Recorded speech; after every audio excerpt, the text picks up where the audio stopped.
Hello students, welcome to YouTube channel Vidya for Success. In today's video, let us continue our discussion with frequency distribution. Let us study what is meant by continuous frequency distribution. So, what is continuous frequency distribution? So, what is continuous frequency distribution? There are two types of frequencies. One is discrete frequency, another one is continuous frequency. So, if a variable picks a value, for example, how many number of apples were there in the box? So, then I can say that there were 5 apples. So, if a variable picks a value, then that is a discrete variable.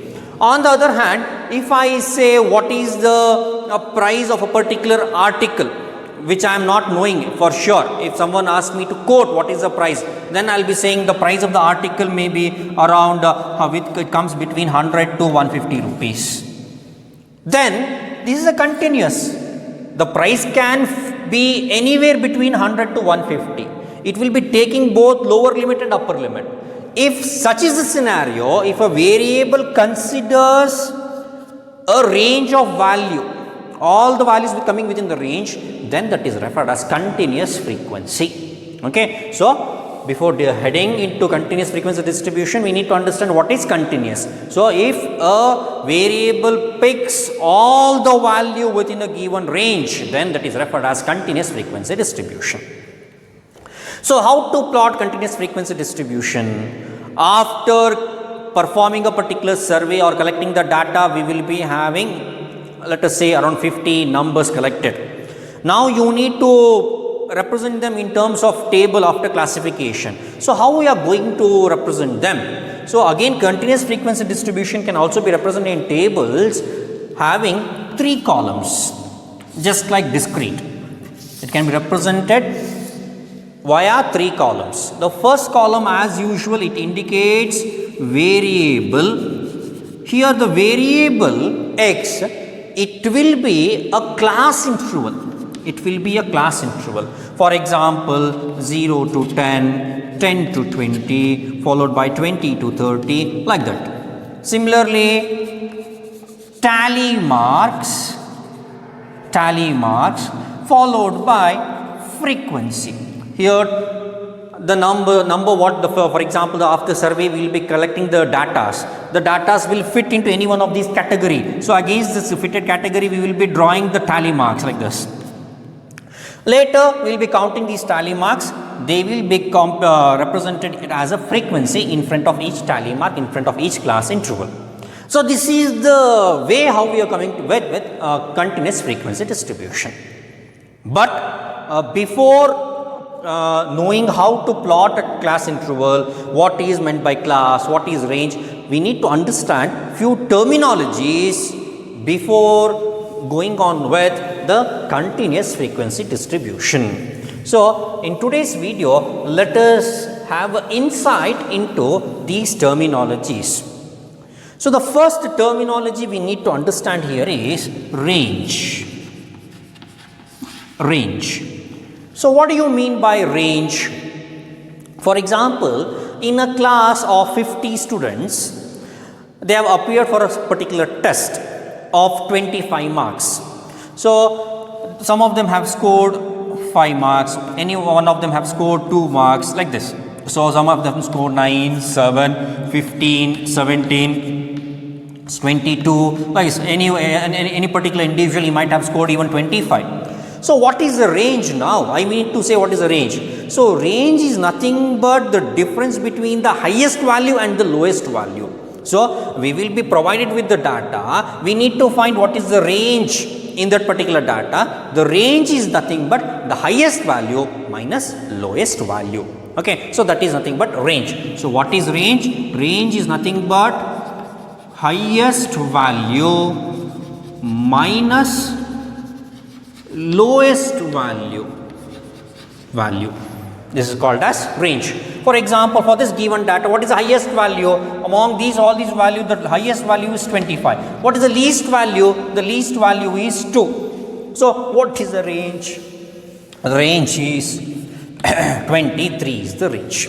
Okay. So, if we have been presented with the survey data or investigated data, we need to know what is the range before coming up with a continuous frequency distribution. If we want to fit a continuous frequency distribution table, first of all you need to know what is the range, what is the least value and what is the highest value. So, this is the first terminology. Followed by this, the next terminology is class. What do you mean by class? In an examination for 100 marks, let us say there are 50 students appeared for that exam and now they have got the results. So, I need to fit them in a frequency distribution table. How to fit them? Some of them might have scored marks between 0 to 10, some of them have scored between 10 to 20, like similarly 20 to 30, it goes on. So, here what is class then? Class is nothing but it is a subdivision of the range. We had a range earlier, we had a range. What was the range? 23 was the range. That particular range value can be divided.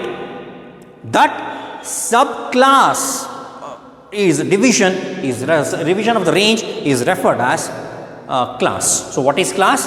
Class is nothing but the sub range is called class. Okay. So, for example, there are 50 students appeared for an examination of 100 marks. Some of them have scored, let us say 85, similarly 76, one has scored only 20, some of them have scored 15, and similarly 90, 93, like this. These are the scores. So, I will be considering the first, I will be knowing what is the range. After after knowing what is the range, next I will be dividing this particular range into subclasses. Okay. So, sub ranges. So, that is what class meant by. Next, followed by this, the next terminology is class limits. Class limits. So, what is class limit? For better understanding, let me consider an example. 0 to 10, similarly 10 to 20, 20 to 30, 30 to 40, 40 to 50. And these are the 5 different classes. So, what is class limits? Class limit is nothing but the highest value and lowest value of a particular class is referred as class limits. So, for example, let me consider the class 20 to 30. What is the highest value of this class? The highest value is 30. What is the least value of this class? The least value is 20. Okay. So, what is class limit? So, the lowest and highest values which are going to set the boundary. If, for example, someone has scored 25, so 25 comes within which particular class? It comes within this class, because this is the boundary. 20 is the least value and 30 is the highest value. So, if a value comes within this particular limit, within this particular range, then it will be considered for this class. So, what is class limit? Class limit is the both upper limit and lower limit, which will be considered as a boundary for a particular class. That is referred as class limits. Okay. So, here there are 2 class limits. For each and every class there will be 2 limits.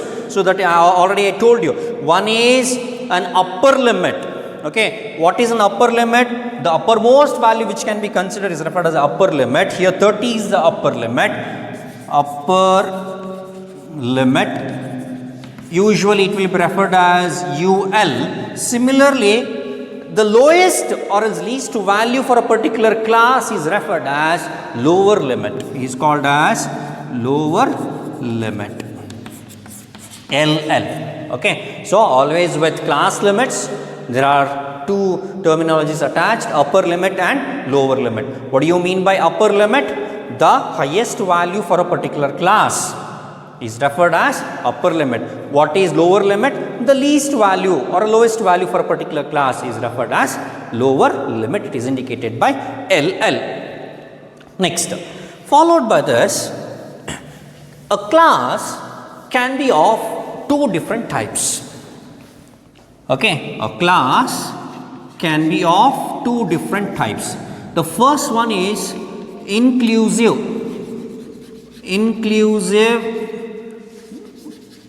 class interval. Another one is exclusive class interval. So a class interval can be of two types. The first one is inclusive class, another one is exclusive class or class interval. We will study interval later. So what is inclusive class interval? Let me consider an example first. 0 to 9, 10 to 19, 20 to 29, 30 to 39, 40 to 49. So this is an inclusive class. On the other hand, let me also consider exclusive class. What is an exclusive class? 0 to 10, 10 to 20, 20 to 30, 30 to 40, 40 to 50. So this is an exclusive class interval. Okay. So in class, a class can be, what is class?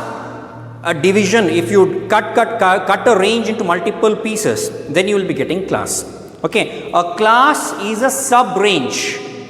Class can be of two types, inclusive and exclusive. What is inclusive class? A class where lower limit is considered in the same class interval, but upper limit is also considered in the same class interval, then it is referred as inclusive class interval. Please notice here. Let me consider the class interval 10 to 19. Here both 10 and 19, both of them are fitting in the same class interval.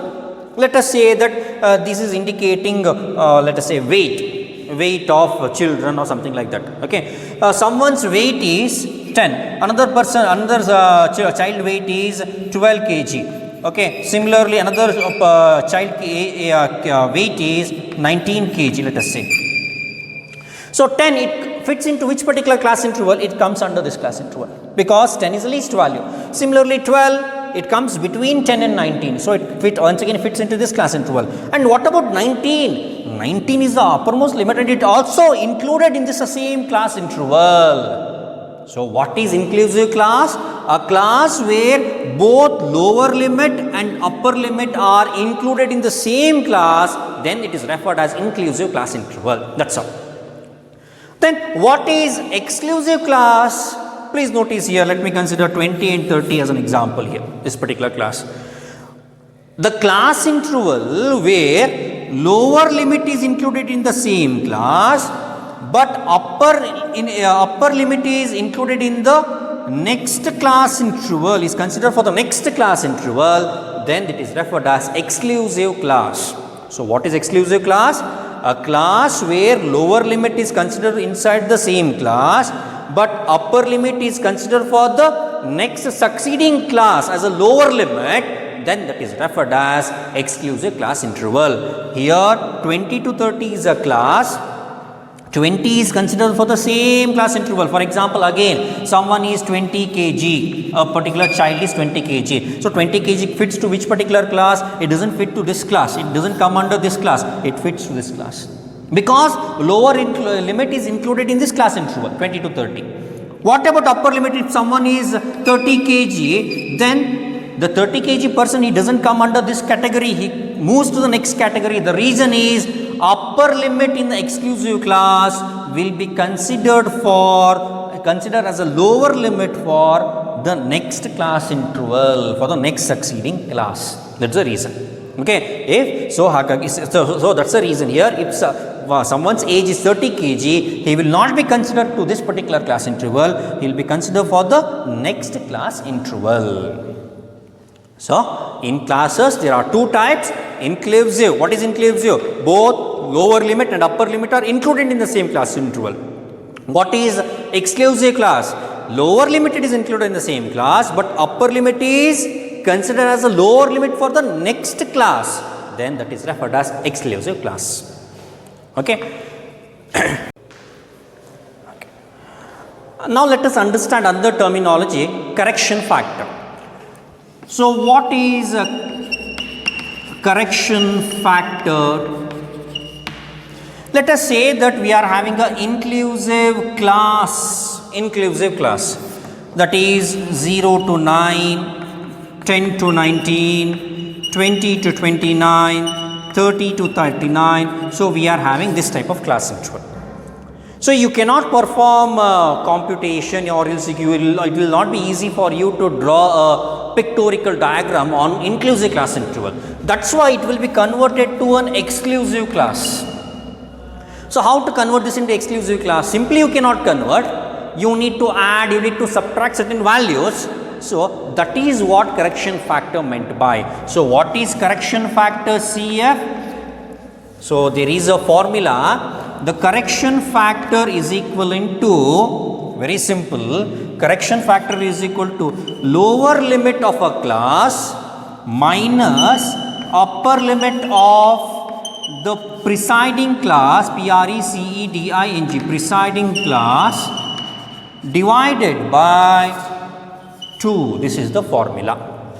For example, this is our class 20 to 29, let us say. I can choose any of the class interval here. I can go with 0 to 9, but 0 to 9 is difficult. Better to go with 10 to 19 later on. 10 to 19, 20 to 29, 30 to 39, any of that. Okay. So I want to find the correction factor, and I have to convert this into exclusive class interval. So first of all, I need to go with correction factor. What is the lower limit of this class? The lower limit is 20. What is the upper limit of the presiding class? The upper limit is 19. Divided by 2, that is 20 minus 19 is 1, 1 divided by 2 is 0.5.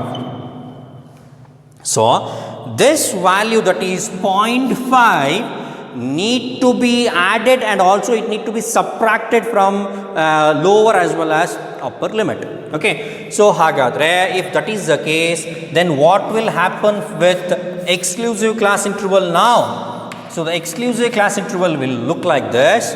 We will be adding, we will be subtracting correction factor from the lower limit, we will be subtracting, and we will be adding correction factor to the higher limit of a class, upper limit of a class. Okay. So if that is the case, then 0 minus 0.5 is minus 0.5 to 9 plus 0.5 is 9.5. Okay. Similarly, what about this? 10 is the lower limit. From the lower limit, we need to subtract the correction factor. So 10 minus 0.5 is 9.5. 19.5 is the upper limit of this class. We need to add correction factor. 19.5 plus 0.5 is 9. So 19 plus 19 plus 0.5 is 19.5. Similarly, we need to subtract correction factor from the lower limit. So 20 minus correction factor, that is 0.5 is 19.5, and upper limit, for the upper limit we need to add, so 29.5. And what about this 30? This is 29.5 and 39.5. So whenever there are inclusive classes, they need to be corrected, and they need to be converted to exclusive class interval. In order to do so, we will be using correction factor. That's all. Okay. So what is correction factor? Correction factor is lower limit of the class minus higher limit of the presiding class, earlier class, presiding class, higher limit of the presiding class divided by 2, then that is the correction factor. Okay. So with this, I will be ending this video. Thank you.